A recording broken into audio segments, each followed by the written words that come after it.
consideramos que nós estávamos certos em todas essas brigas. Eu acho que o bolsonarismo foi um câncer para o nosso campo político. Acho que o bolsonarismo é um câncer. Essa eleição é uma eleição que foi desenhada para o Lula vencer por causa da candidatura do Flávio Bolsonaro. E eu acho que ainda tem pessoas que acreditam nisso. Eu acho que tem eleitores que estão dentro dessa ilusão. Eu acho que isso faz um mal danado.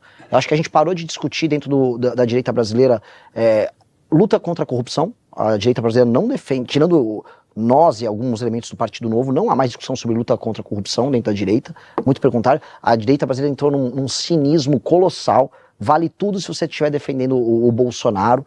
Acho que não há discussão sobre propostas. Não há nada, não existe um programa bolsonarista, já não existia. E aí quando surgiu a muleta o Paulo Guedes é o nosso posto Ipiranga, isso foi uma muleta que facilitou qualquer coisa. Hoje qualquer um pode ser um posto Ipiranga para qualquer coisa, mesmo que em termos valorativos isso não signifique nada. Não há debate intelectual, há apenas simplificação, meme. E aí o que aconteceu, que é uma coisa que a gente previa, é que o bolsonarismo ia ser comido pelos seus, igual o Cronos, né? Ele ficava devorando os filhos, mas uma hora eles vão matar ele. Que é o Nicolas, que é a Michelle, né? Que agora são os próprios pós-bolsonaristas procurando a independência e tentando destruir eles. Como é que está seu coração hoje com o eleitor, repito, não os líderes, o eleitor bolsonarista? Eu preciso convencê-lo do erro dele. O meu vice é justamente a representação disso. O meu vice era um cara que achava que eu era um comunista em um determinado momento. Achava que eu estava errado. O meu vice chegou em algum momento até aí nos acampamentos após a eleição de 22, achar que era uma luta cívica. Aí ele percebeu ali, da virada do ano, tem algo de errado acontecendo, não tem nada a ver com isso. E aí ele se alterou. Eu tenho que ser generoso com eles, porque eles são eleitores. Eu não vou incorrer numa coisa que o jornalismo faz, que é achar que eles têm tipo uma marca da maldição. Eles não são democráticos. Não, cara, em grande medida, eu fui alvo ontem de uma manifestação de estudantes de direito do Largo São Francisco que eu não posso fazer um ato ali na frente. E eles não têm uma marca do autoritarismo. Não, aquelas pessoas, elas estavam enganadas, em alguma medida elas foram engambeladas e elas entraram em surto, especialmente as pessoas que militavam pelo bolsonarismo na internet, entraram num surto, e aquele surto fez mal para elas. Eu quero não apenas que elas saiam do surto, mas que votem na gente e que a gente construa um caminho que está muito mais próximo do sistema de valor delas do que o Flávio. O Flávio Bolsonaro representa basicamente a elite política do estado mais corrupto do Brasil, que é o Rio de Janeiro. A gente esquece, assim, se eu chegar para uma tia do Zap, para falar um termo que você colocou, no interior do Paraná, a tia do Zap é arquetípica, ela tá morando em Guarapuava, né? Ela tá lá, eu apresento para ela, olha, este aqui é o Bacelar, ele é ligado ao Comando Vermelho, de acordo com a Polícia Federal, e ele era apoiado pelo Flávio. Este aqui é o Canela, ele era candidato ao senador do Flávio e a suplente era a mãe do Flávio. Este cara, encontraram metralhadoras na casa dele e ele fez um pacto em Belfort Roxo com o Comando Vermelho. O que ela acharia? Será que aquilo coaduna com o sistema de valor delas? Não coaduna. E na verdade, eles ficarem repetindo Deus, Deus, família, família, quase como um mantra, manteve as pessoas numa ilusão enquanto eles faziam um negócio como o Bacelar e o Tega Joias. E eu acho que isso cruzou muitos limites. Eu quero que essas pessoas acordem desse surto. E por mais que eu tenha discordado, tenha sido duro, pelo menos eu fui verdadeiro com elas. Voltar um pouquinho para a prática aí do dia 1 do ano que vem, Renan.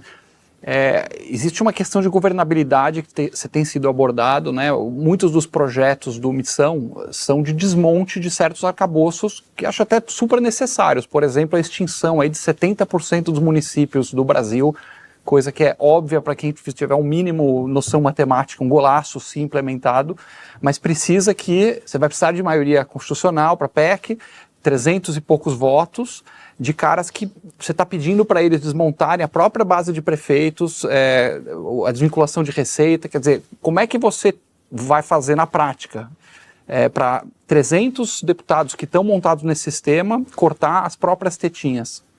Isso já aconteceu antes na história do Brasil, história recente do Brasil. O Congresso vota às vezes contra o próprio Congresso.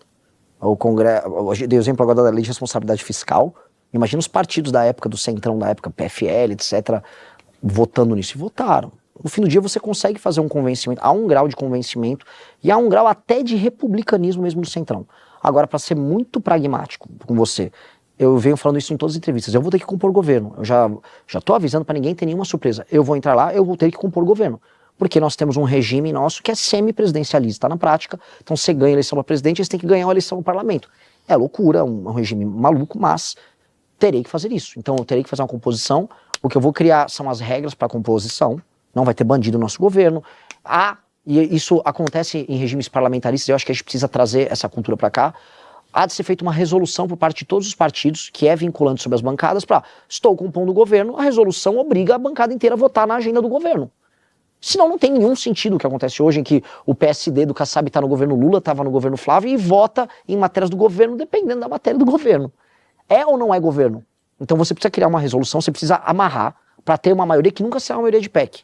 Vai ser uma maioria simples, uma maioria tênue. Bota essa, uma maioria precária. Outro elemento que é fundamental para as reformas... Os principais pontos precisam de PEC, certo? Da tua proposta. Grandes pontos precisam. A lei de responsabilidade gerencial... O PL, imagino, vai estar dentro do governo, um PL da vida à esquerda? Desde que ele não me mande um deputado horroroso para compor, eventualmente um Rogério Marinho é um cara bom para compor um ministeriado que possa ter o PL participando. Existem pessoas decentes ali dentro, bem menos do que a direita imagina, mas acho que acredito que mais do que eu costumo vociferar por aí. Então, haverá. Eu terei que ter a engenharia disso e a capacidade de fazer, e já estou avisando de antemão para não ficar com ilusão para ninguém, para não ficar metendo estelionato eleitoral. Há um outro elemento, entretanto, que é um elemento funcional, sistêmico, que todo mundo vai gostar no Congresso. Especialmente na parte orçamentária e para a gente passar reformas pró-mercado e reformas de ajuste fiscal.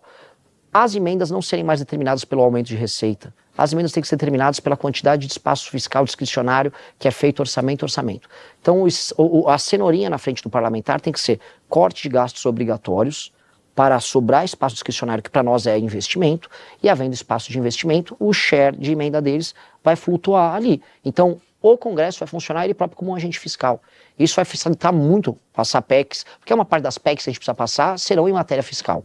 O grosso delas. Haverá alguma coisa que é para a área de segurança pública? Que legal, mas hoje, mesmo no governo Lula, já passa PEC em matéria de segurança pública. Segurança pública não será um grande problema para você formar grandes maiorias para resolver. Inclusive, mesmo o Centrão vai se eleger, em parte, com discurso também de segurança. Agora, para fiscal, a gente tem que criar os gatilhos fiscais para permitir geração de governabilidade, com o Centrão entendendo que votar a favor disso é bom para ele. E alguma coisa em relação ao controle das PECs, das emendas? Sim. Que hoje em dia a maior fonte de rolo é emenda, vai para uma cidade tal, o prefeito é primo do outro, que vai gastar lá, não tem TCU lá, não tem Tribunal de Contas, não tem nada para fiscalizar. Sim. É um no cravo e um na ferradura. Você tem que... Já que hoje, eu falo muito, eu dei uma entrevista recentemente falando isso. Hoje o deputado, por mais que pareça que ele esteja empoderado por causa das emendas, na verdade ele é como se fosse uma pessoa que está viciada em crack, é um usuário de crack. Para funcionar o efeito da emenda, ele precisa de cada vez mais emenda. Até porque tem outros deputados da região dele também usando emenda. Há a chegada da política de redes sociais que faz o custo do voto aumentar para ele. Então, ele precisa muito da emenda. Já que ele está desesperado por emenda, quanto mais eu botar a cenourinha, mais vai funcionar. E quanto mais eu fiscalizar, mais eu vou conseguir adequar. Porque todo mundo, e esse é um ponto, veja só como o mundo é irônico. Quem é o ministro que mais trabalha para arrumar a questão das emendas? É triste dizer, é o Flávio Dino. O Flávio Dino hoje, e estou falando aqui na Brasil Paralelo, a gente tem que lidar com um mundo que é complexo. O Flávio Dino hoje é um ministro que combate penduricalhos, que combate super salário, e é um ministro, e é o mesmo ministro que está agora perseguindo jornalista. Aposentadoria compulsória. Aposentadoria compulsória, e ele está indo para cima dos esquemas de emenda. É um mundo muito maluco em que o Flávio Dino está falando coisas boas, ao mesmo tempo está lá justificando a perseguição a jornalista, e estava lá justificando e protegendo os envolvidos no escândalo do Banco Master. É um país muito maluco. Neste ponto, o Flávio Dino me será útil. E eu tendo um bom PGR livre e uma boa Polícia Federal funcionando, a própria fiscalização e a própria punibilização, vamos lá, a criminalização e a punição a políticos que fizeram esquemas com isso, vai começar a disciplinar os de emendas. Agora, o uso de emendas é realmente disciplinado, aí sim, na lei de responsabilidade gerencial. Porque a emenda, ela será vinculada às políticas públicas que aumentam os indicadores. Ou seja, o município que não está tendo um aumento do fornecimento de água potável, o prefeito não vai poder construir a praça que eles ficam construindo aos montes.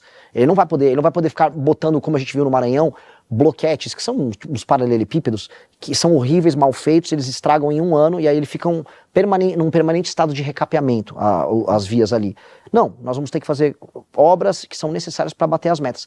Ali, portanto, a emenda funciona. E hoje os parlamentares, o que eles querem? Eles querem emenda para roubar e eles querem a emenda também para fazer a entrega da obra.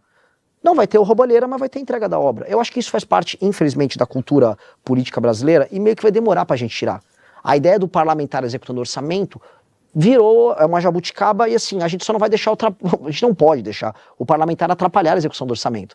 Mas estar lá na inauguração É uma coisa meio ridícula, meio old school, mas já que faz parte, terá que fazer parte. Gostou desse vídeo? Se inscreva em nosso canal e nos ajude curtindo e compartilhando.